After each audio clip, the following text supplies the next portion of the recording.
ओम श्री परमात्मने नमः। श्री हरि चरण पर सब ऋषि मुनियों के चरणों में प्रणाम करता हूँ। सब संतजनों के चरणों में प्रणाम करता हूँ।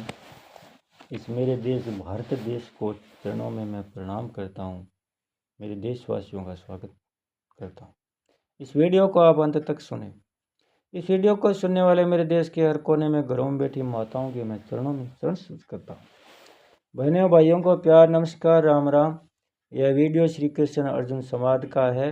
जब महाभारत युद्ध में अर्जुन धर्म संकट में था, तनाव में था, चिंताओं से गिर गया था, कोई निर्णय नहीं ले पा रहा था, थर थर कांप रहा था, तब भगवान की शरण में गया, भगवान का शिष्य बना।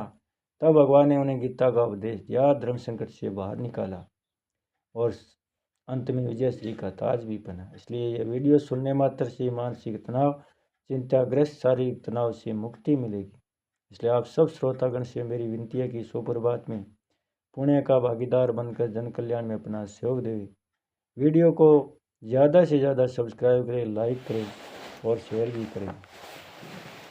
अब आगे के श्लोक में उन भक्तों का भजन किस रीति से होता है यह भगवान बताते हैं।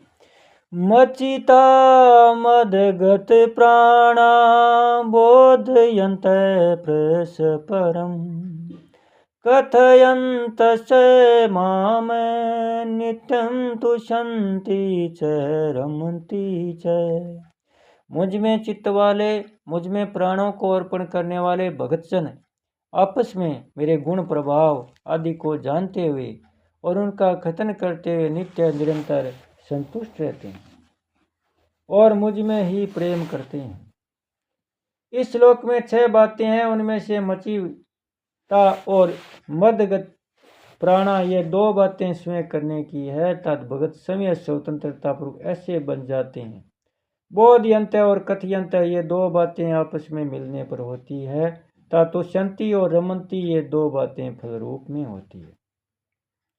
भगवान से सब उत्पन्न हुए और भगवान से सबकी चेष्टा हो रही है, अर्थात सबके मूल्य में परमात्मा है। यह बात जिनको दृढ़ता से और निसंदेह पूर्वक जच गई है, उनके लिए कुछ भी करना, जानना और पाना बाकी नहीं रहता। बस उनका एक ही काम रहता है, सब प्रकार से भगवान में लगे रहना। यही बात इस श्लोक में बताई है। मचिता वे मेरे में चित्त वाले हैं। एक समय का भगवान में लगना होता है और एक चित्त को भगवान में लगाना होता है।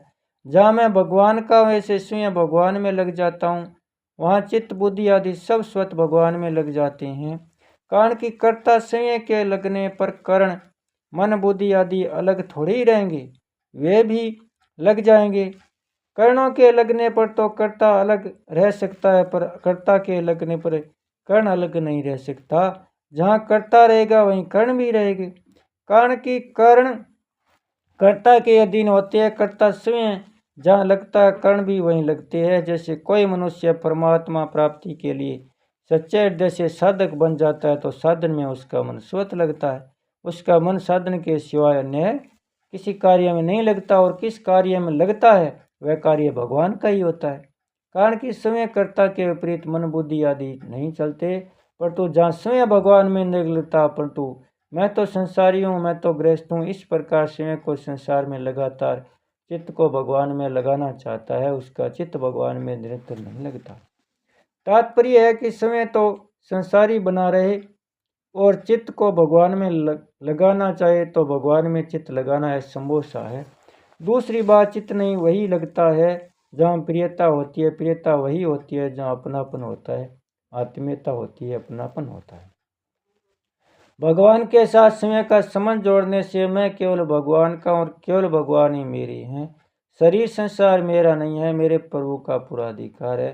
इसलिए मेरे प्रति चाहे जैसा बर्ताव या विधान कर सकते हैं, पर तो मेरा प्रभु पर कोई अधिकार नहीं है, अर्थात वे मेरे हैं तो मैं जैसा चाहूँ वे वैसा ही करें, ऐसा कोई अधिकार नहीं है। इस प्रकार जो स्वयं को भगवान का मान लेता है, अपने आप को भगवान के अर्पित कर देता है, उसका चित्त स्वतः भगवान में लग जाता है, भगवान में लग जाता है। भक्तों को यह मचिता कहा गया है। यहाँ मचिमता पद में चित्त के अंतर्गत ही मन अर्थात मनोरथ ही अलग नहीं है। गीता में चित्त और मन को एक भी कहा है और अलग अलग भी। जैसे भूमिरा पुनोलो वायु खम मनो बुधिरवत। यहाँ मन में अत्रगति चित्त है और मन संयम चित्त है। यहाँ मन और चित्त अलग अलग है, परंतु इस श्लोक में आए मचिता पद में मन और चित्त एक ही है, दो नहीं। मदगत प्राणा, उनके प्राण मेरे ही अर्पण हो गए हैं। प्राणों में दो बातें हैं, जीना और चेष्टा। उन भक्तों को जीना भी भगवान के लिए है और शरीर की संपूर्ण चेष्टाएं क्रियाएं भी भगवान के लिए है। शरीर की जितनी क्रियाएं होती है उनमें प्राणों की मुख्यता होती है। अतः उन भक्तों की यज्ञ अनुष्ठान आदि शास्त्रीय भजन ध्यान कथा कीर्तन आदि भगत संबंधी खाना पीना आदि शारीरिक खेती व्यापार आदि जीविका संबंधी सेवा आदि सामाजिक आदि जितनी क्रियाएं होती है वे सब भगवान के लिए होती है। उनकी क्रियाओं में क्रिया भेद तो होता है पर उद्देश्य भेद नहीं होता। उनकी मात्र क्रियाएं एक भगवान के उद्देश्य से होती है, इसलिए भगवतगत प्राण होते हैं। जैसे गोपिकाओं ने गोपी गीत में भगवान ने कहा कि हमने अपने प्राणों को आपस में अर्पण कर दिया है, तब ही प्रकाश है। ऐसे ही भक्तों के प्राण केवल भगवान में रहते हैं। उनका जितना भगवान से अपनापन है उतना अपने प्राणों से नहीं। हर एक प्राणी में किसी भी अवस्था में मेरे प्राण न छूटे, इस तरह जीने की इच्छा रहती है। यह प्राणों का मोह है, स्नेह है, परंतु भगवान के भक्तों का प्राणों में मोह नहीं रहता। उनमें हम जीते रहे यह इच्छा नहीं होती और मरने का भय भी नहीं होता।